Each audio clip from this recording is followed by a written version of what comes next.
প্রথমেই বলি আজকের ভিডিওতে আসতে একটু সময় লেগেছে, দেরি হয়েছে, আমি তার জন্য ক্ষমা প্রার্থী।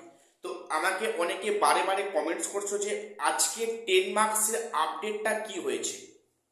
তো আজকে আমি একটা আপডেট তোমাদের দুপুরে দিয়েছিলাম, তো যেখানে বলেছিলাম যে সেকেন্ড লিস্ট কিন্তু প্রকাশের সম্ভাবনাটা খুবই ক্ষীণ হয়ে গেল। তো সেটা বিষয়ে আমি আসছি না।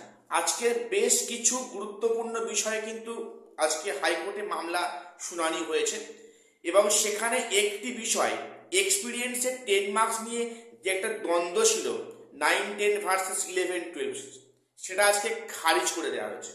যেখানে একাদশ দ্বাদশের অনেক শিক্ষকরা ওনারা দাবি করেন যে এক্সপিরিয়েন্সের 10 মার্কস যেন নবম দশমের মার্কস যেন 11-12 গ্রাহ্য না হয়, এবং সেক্ষেত্রে ঘুরিয়ে বলতে গেলে 11-12 মার্কস যেন 9-10 গ্রাহ্য বা অ্যাকসেপ্টেড না হয়। কিন্তু সেখানে বিচারপতি আজকে পরিষ্কার বলেন যে এখানে 9-10 এক্সপিরিয়েন্সের মার্কস 11-12 অ্যাকসেপ্ট হবে, সেক্ষেত্রে কোনো সমস্যা নেই। বা পক্ষান্তরে বলতে গেলে একাদশ দ্বাদশের কিন্তু মার্কস এক্সপিরিয়েন্স মার্কস 9-10 ক্ষেত্রে অ্যাকসেপ্টেবল হবে। অর্থাৎ এই অভিযোগটা পুরোপুরি উনি খারিজ করে দেন। অর্থাৎ এ নিয়ে ফার্দার কোনো আর সমস্যা থাকছে না, এটা পুরোপুরি আজকে কোর্টে ডিসমিস হয়ে যায় যে এক্সপিরিয়েন্সের 10 মার্কস 9-10 টিচার কিন্তু 11-12টা দেখাতে পারবেন, কোনো সমস্যা হবে না। তো আর একটা যে বিষয়টা, যে মেন বিষয়টা, যে এক্সপিরিয়েন্সের 10 মার্কস আদৌ থাকবে কিনা, সে বিষয়টাতে কি জাজমেন্ট এলো দেখো। সেখানে যে বিষয়টা এলো যে সেখানে বিচারপতি শুনলেন, যেখানে বিচারপতি ম্যাডাম উনি গত 1 মাস টাইম নেন যে বিষয়টা ভাবনা চিন্তা করে একটা ফাইনাল জাজমেন্ট দেবেন, ঠিক আছে। কিন্তু সেখানে দেখলাম যে খুবই একটা হতাশার বিষয়, বিচারপতি সেখানে বিষয়টিকে সে অর্থে গুরুত্ব দিলেন না। উনি সেখানে বেশি কিছু কথাও বললেন না যে 10 মার্কসটা আদৌ থাকবে না, 10 মার্কসটি বাতিল হবে, বা এই মার্কসটা অ্যাড হলে কখন অ্যাড হবে, ইন্টারভিউ আগে না পরে, সেই অর্থে উনি কোনো কিছু ডিসিশন উল্লেখ করেননি। তো উনি সেখানে আজকে বিষয়টা উনি ডিসিশন দেবেন না, উনি এটুকুই প্রকাশ করলেন।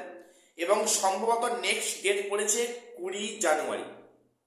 তবে আজকের বিষয়টা কিন্তু পরিষ্কার যে এক্সপিরিয়েন্সের 10 মার্কস বাতিল হবে না কিন্তু। আজকে যেভাবে হিয়ারিংটা হলো, বা বিচারপতি যেরকম ইন্টেনশন, বা বিচারপতি যেভাবে কথাবার্তা বললেন এই সম্বন্ধে, এই পার্সপেক্টিভে, এবং সেখানে দুপক্ষে উকিল যা কথাবার্তা বললেন, তার প্রেক্ষিতে বলা যায় যে এক্সপিরিয়েন্সের 10 মার্কস কিন্তু বাতিল না হওয়ার পথেই হাঁটছে। অর্থাৎ এটা ফ্রেশারদের কাছে একটা খারাপ খবর। এক্সপিরিয়েন্সের 10 মার্কস যে সেখানে বাতিল হবে না, এটা কিন্তু আজকের একটা পরিষ্কার প্রায় হয়ে গিয়েছে। এবং সেখানে এই যে 10 মার্কসটা কখন অ্যাড হবে সেটার সিদ্ধান্ত আজকে নেওয়া হলো না, যেটা খুবই একটা প্রত্যেকটা আপসেট হয়ে পড়ছে যে এত দীর্ঘ সময় পরে উনি 1 মাস টাইম দিলেন, তারপরেও কোনো ডিসিশন উল্লেখ করলেন না। তাহলে আগামী 20 জানুয়ারি এই কেসটা আদৌ কোনো ফয়সলা হবে কিনা সে নিয়ে কোনো তথ্য এই মুহূর্তে দেওয়া যাচ্ছে না, বা সঠিক করে বলা যাচ্ছে না। তাহলে বিষয়টা কিন্তু এক্সপিরিয়েন্সের 10 মার্কস নিয়ে আজকে সেই অর্থে কিছুই হলো না। তোমাদের আমি আগের ভিডিওতে বলেছিলাম যে এক্সপিরিয়েন্সের 10 মার্কস কিন্তু চাপা দেওয়া একটা মারাত্মক প্ল্যান অলরেডি হচ্ছে, এবং সেটা আজকে সাকসেস হয়েছে।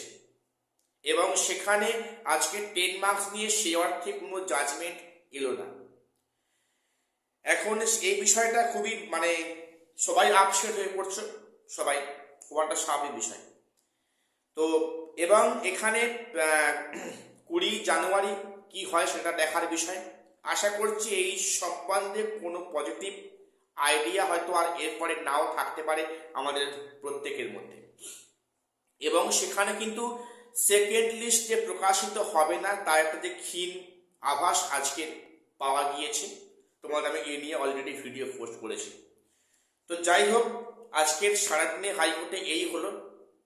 তো 10 মার্কসটা পুনরায় চলে গেল।